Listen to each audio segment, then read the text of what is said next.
Hello दोस्तों, नमस्ते, प्रणाम। हम लोग सबके बीच में एगो बहुत ही प्यारा तिलक के गीत लेके आए बनी। ये गीत आप सब सुनी जा और कमेंट द्वारा बताई जा कि हमार गीत आप सबके कैसन लागल। कलसा के ज्योति से झरता रे मोती है, कलसा के ज्योति से झरता रे मोती है।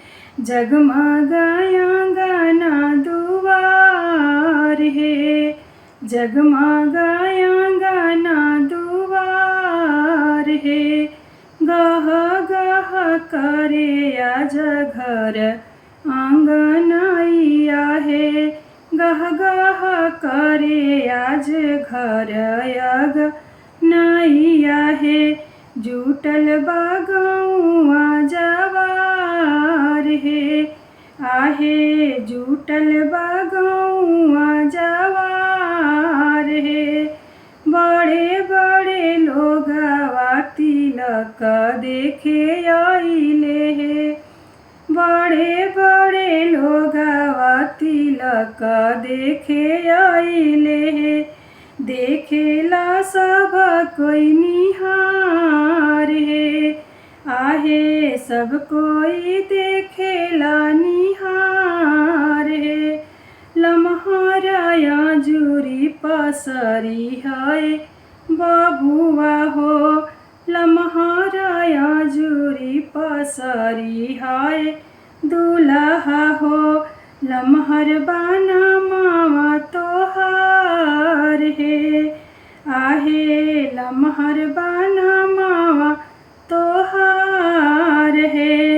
लम्हर बाटे तोहरा बाबूजी के नामावा है, लम्हर बाटे तोहरा भैया जी के नामावा है। लम्हर कुल खानदान है, आहे लम्हर बाकुल खानदान है। बेरी बेरी बेटा के तिलक नाही चढ़ेला, बेरी बेरी बेटा के तिलक नाही चढ़ेला।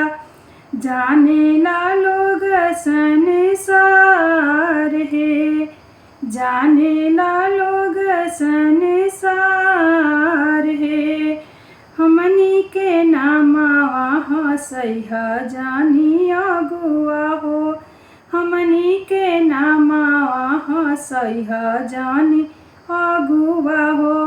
कैली हमन में विचार है, आहे कैली हमन में विचार है। कलसा के ज्योति से झरता रे मोती है, कलसा के ज्योति से झरता रे मोती है। जगमग आंगना दुआर है, आहे जगमग